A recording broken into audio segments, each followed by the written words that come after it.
लोकसभा चुनाव 2024 का माहौल है और सभी पार्टियों के बीच और लोगों के बीच भी चर्चा का माहौल बना हुआ है कि कब चुनावी परिणाम होंगे और लोग जानने के लिए इच्छुक है कब 2024 में किसकी सरकार बनेगी। और जितने भी नेता हैं वो भी अपने चुनावी माहौल में जो है चुनावी प्रचार प्रसार में जुटे हैं। इसी बीच हम आपके लिए लेके आए किशनगंज लोकसभा क्षेत्र के बारे में एक विस्तृत जानकारी, जिसमें हम आपको बताने का प्रयास करेंगे कि आज़ादी के बाद से अब तक किशनगंज में किस पार्टी की कितने सांसद चुने जा चुके हैं और कितने बार जो है सांसद जो है रिपीट हुए हैं और कितने बार जो है सांसद को एक दूसरी बार जो है हार का सामना करना पड़ा है।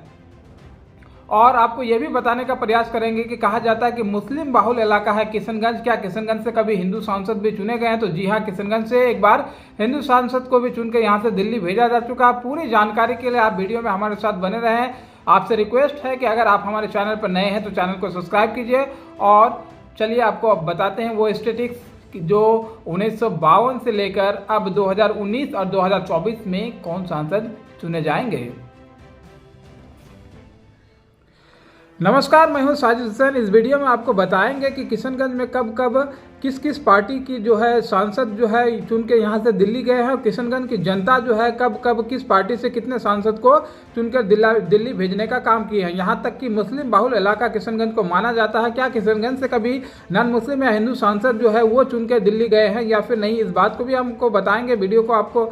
और सीधे बिना कुछ देरी किए हुए आपको किशनगंज के संसदीय क्षेत्र का इतिहास बताने का प्रयास करेंगे। सबसे पहला जो है आम चुनाव किशनगंज लोकसभा के लिए 1957 में हुआ था। 1957 में कांग्रेस से यहाँ कांग्रेस के नेता थे मोहम्मद ताहिर, वो चुनाव जीते थे और किशनगंज की जनता मोहम्मद ताहिर को जिताकर यहाँ से दिल्ली भेजने का काम किया था। उसके अलावा जो है उसके बाद लोकसभा चुनाव आम चुनाव 1962 में हुए। 1962 में भी ताबड़तोड़ जो है मतों से जो है फिर मोहम्मद ताहिर की जीत हुई और वो फिर यहाँ से जीत कर जो है वो दिल्ली गए। उसके बाद जो है इतिहास रचने का काम हुआ और किशनगंज लोकसभा, जिसको बोला जाता है कि किशनगंज एक मुस्लिम बाहुल लोकसभा सीट है, इस सीट में 1967 को लखनलाल कपूर नाम के एक व्यक्ति थे जो यहाँ से जो सांसद चुने गए और पीएसपी पार्टी के वो प्रतिनिधित्व उस समय कर रहे थे। और पीएसपी पार्टी से किशनगंज लोकसभा सीट से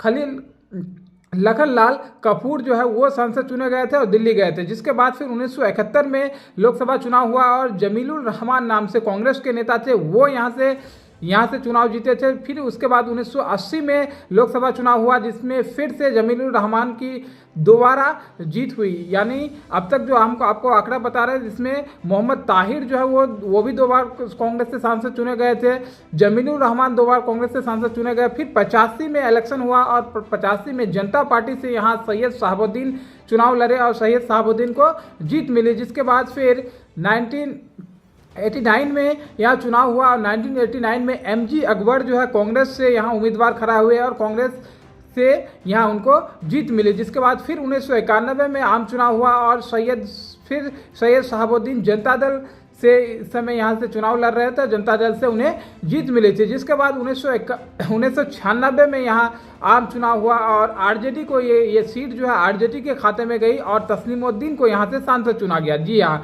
1996 में तस्लीमुद्दीन साहब को यहाँ से सांसद चुने गए थे। उसके बाद फिर 1998 में फिर आम चुनाव हुआ जिसमें दोबारा तस्लीमुद्दीन साहब को किशनगंज की जनता ने सांसद चुनकर दिल्ली भेजने का काम किए थे।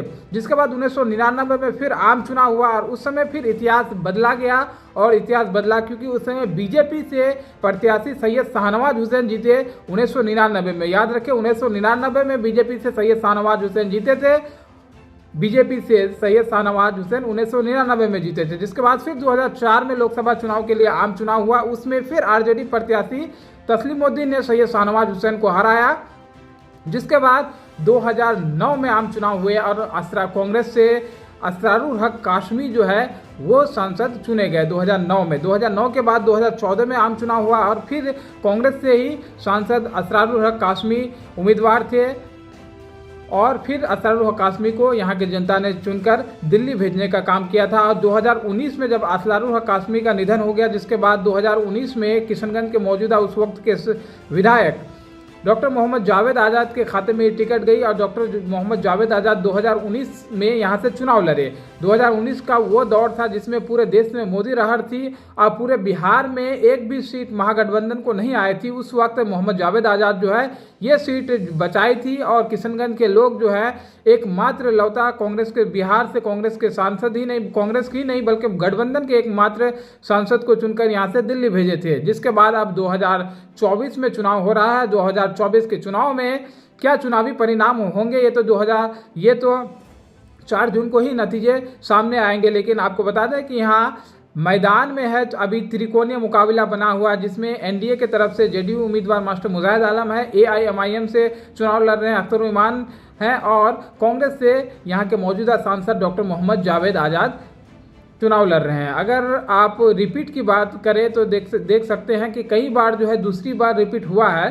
तो ये अगर किशनगंज की जनता जो है इतिहास को दोहराएगी, फिर रिपीट होता है तो शायद कांग्रेस सांसद डॉक्टर मोहम्मद जावेद आज़ाद को इसका फ़ायदा मिलेगा और वो फिर दोबारा सांसद बन सकते हैं। उसके अलावा तो ये जो कौन सांसद बनेंगे 2024 में, ये तो चुनावी परिणाम के बाद ही पता चलेगा। लेकिन किशनगंज में 1957 से लेकर 2019 तक कितने विधायक कितने सांसद यहाँ से चुने गए हैं, कब कब इलेक्शन हुआ है और कितने किशनगंज के नेटिव हैं, कितने बाहर के आए हुए कैंडिडेट यहाँ से जीत के गए हैं, ये आकलन आप कर सकते हैं। और किशनगंज की जनता जो है वो कब कब कितने बार किस पार्टी के जो विधायक जो सांसद को यहाँ से चुने हैं, ये आप समझ सकते हैं कि यहाँ किस पार्टी को सबसे ज़्यादा जीत मिली है और कितने ऐसे पार्टी के कैंडिडेट ऐसे हैं जो है यहाँ से रिपीटेड जीते गए। आपको अगर 2019 या फिर 2009 की से बात करें, जहाँ से कांग्रेस जो है यहाँ से 2 बार या तीसरी बार सांसद, यानी कांग्रेस यहाँ हैट्रिक लगा चुकी है। अगर इस बार कांग्रेस से सांसद डॉक्टर मोहम्मद जावेद आज़ाद जीत मिलती है तो चौथी बार कांग्रेस की यहाँ जीत होगी। हालांकि कई बार जो है पिछले बार अगर आप पिछले देखिएगा कि दूसरी बार के बाद जो है वो किशनगंज की जनता के लोगों का मूड जो है वो चेंज हुआ है और लोग कैंडिडेट को बदले हैं। अब चुनावी नतीजे के बाद ही स्पष्ट हो पाएगा कि किशनगंज की जनता किसे चुनकर दिल्ली भेजेंगी।